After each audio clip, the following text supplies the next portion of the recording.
I wanted to take him out of the game. We gotta want it. Sitting back and watching everything, not just our players, but our travel crew, everything. And I've made a lot of notes, I will say that. This has slowly become one of my favorite topics to cover in the NBA this year because I feel like a lot of the issues were self-inflicted and very unnecessary. Historically, I've praised Giannis Antetokounmpo for leveraging his status as the Milwaukee Bucks franchise cornerstone in order to incite helpful change. This is one of the times where I think he's absolutely missed. So before we get to the content, we are on the grind to 1 million subscribers, so take a moment to check if you're subscribed for me, if you enjoy the content. And now that we get all that out of the way, cue the intro.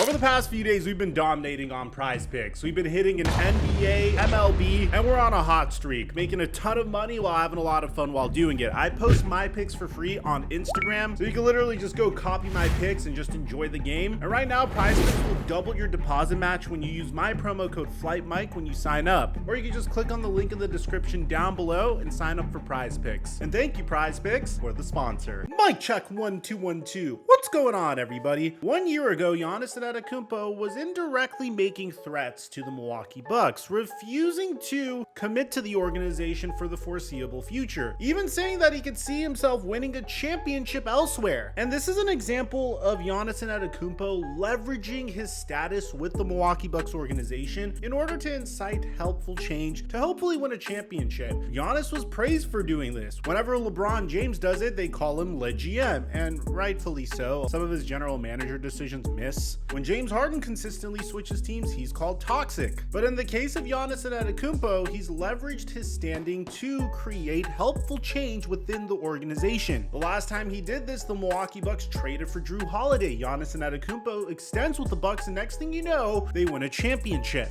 And like clockwork, once again, Milwaukee Bucks did the same exact thing here. This time, moving on from Drew Holiday and trading for Damian Lillard. It's the type of move that you see whenever a franchise wants to say that they're all in on their star player. And if you're the Milwaukee Bucks, you don't really have much of a choice here. Giannis Antetokounmpo is without a doubt the most meaningful player in Milwaukee Bucks history. You could put him up there with the brief period of time that Kareem Abdul-Jabbar was with the franchise, and of course, the Big O. But there's no one that has been more decorated as a Milwaukee Buck than Giannis Antetokounmpo. And as a result, the Bucks went all in on Giannis, re-signing Brook Lopez, re-signing Chris Middleton, trading for Damian Lillard, and even listening to Giannis whenever it seemed like he wanted to move on from Coach Bud, and even featuring Giannis in the interviews where they brought in brand new head coaches. Giannis had the final say in who his next head coach was going to be, and ultimately, he chose Adrian Griffin. Fortunately for Giannis, this seemed like the right decision, because Adrian Griffin started out the season very strong. Under Adrian Griffin, the Milwaukee Bucks won 30 games, only lost 13 of their games, which is good enough for 70% of the games in which Griffin coached. But despite all this, Giannis and the Bucks felt like they were underperforming. And there were some red flags here and there, like in the beginning of the season when Terry Stotts decided to step down as a result of a disagreement he had with Adrian Griffin. The Bucks tried to tell Griffin to bring in someone else that had head coaching experience, but Griffin apparently refused. Following Giannis's elimination from the in-season tournament, he said this: The talent level that we have is incredible,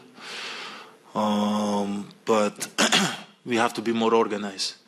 We have to be more organized. I feel like sometimes we're not organized at all. We don't know what we're trying to get from our offense, or sometimes defensively we sprint it back and we just sprint it back. We create allow them to shoot a lot of early threes.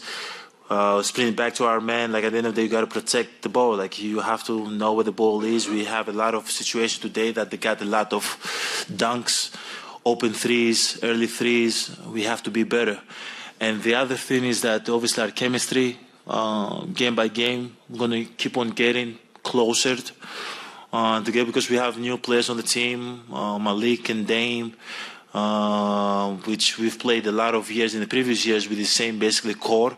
And now it's different. We have to know what their weaknesses are, what their strengths are, where they want the ball, what spots on the floor they want the ball. And the biggest thing I believe is that we gotta want it. You know, it's nobody's gonna give you nothing. Like sometimes I feel like we expect just because we have great players out there that Tyrese Halliburton or Miles Turner or Naismith or Buddy Hill would just give us the game. Like, no, we have to be better. We have to go out there and take it. And a few months later, they decided to fire Adrian Griffin and bring in Doc Rivers. A very interesting decision at that. You see, historically, the Milwaukee Bucks have been one of the best defensive teams in the NBA. Last year, the Bucks were 4th in defensive rating and 12th in offensive rating. And with Adrian Griffin on the sidelines, they became one of the best offensive teams in the NBA. But at the same time, their defense left a lot to be desired. Now, you could blame this on Adrian Griffin, or you could blame this on the fact that they traded Drew Holiday, who was one of the best two-way guards in the NBA, for one of the best offensive guards in the NBA that isn't nearly as dominant defensively in Damian Lillard. So if you're Doc Rivers and you're currently without a job, you'd think he'd be excited, right? The moment Doc Rivers took the job, he said something that was actually insane. And I've never done this. I wouldn't wish this on anyone. I can tell you that just from the day and a half. But it's going to be a challenge. I'm a coach. I love coaching. I will say I wasn't going to coach, though, ever, unless I wasn't just going to take a job. I have been contacted several times this season, and I wouldn't even take the call. So I was dead serious that if the right opportunity opened, I would listen. If not, I was fine. And I love coaching. Why did you answer this call? Because, I mean, come on, you know the answer. Giannis, Dame, really, that's the answer, right? What is it, 8 teams that have a legitimate shot?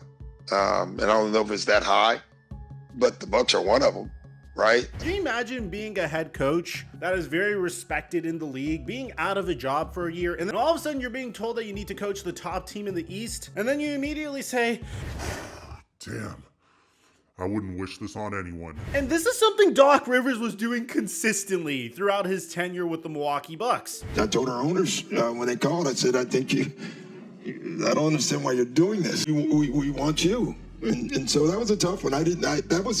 That's where you had the hesitation. And this wouldn't even pertain to his experience with the Bucks. This man would play Captain Hindsight with almost anything. I mean, he revealed that he attempted to influence Kawhi Leonard's perspective on Shai Gilgeous-Alexander, saying, I even brought it up to Kawhi. Are you sure? I think Shai's going to be an amazing player. It may take a year or two, but I think you're underestimating how good Shai's going to be. And although this is fine when you're not currently coaching in the NBA, the fact that he's playing Captain Hindsight with his previous teams is insane. To the point where JJ Redick called him out. I've seen the trend for years. What's the trend? The trend is always making excuses. Doc, we get it. Taking over a team in the middle of the season is hard. It's hard. We get it. Just like getting traded in the middle of the season is hard for a player. We get it. But it's always an excuse. It's always throwing your team under the bus. They lose to Memphis. Oh, it's his players' fault. Memphis was playing G League guys and two-way guys. And then you look at his quotes over the weekend. Now he wants to take credit for the James Harden trade to the Clippers working out. He wants credit for that. There's never accountability with that guy. But lately, Doc Rivers has gone to a brand new level. You see, the NBA playoffs are set to start in less than 2 weeks. The Milwaukee Bucks are currently the 2nd seed in the Eastern Conference playoffs. And typically at this stretch, you're hoping that your entire team is healthy, clicking on all cylinders, and have it figured out. The Bucks don't have that. And obviously a lot of it's because their whole team hasn't been able to play at full strength. Damian Lillard originally got injured with a right adductor strain. And then right when things couldn't get any worse, Giannis Antetokounmpo also got injured with tendinopathy. And the thing that was the most bizarre about this is the fact that Doc Rivers wanted to prevent all of this. He knew that there was something wrong with Giannis. He even said it in this post-game interview. I thought Giannis did everything he could, honestly, and I'm not kidding. There were times in the beginning of the middle of the third, I talked to Scott 3 different times, like I wanted to take him out of the game.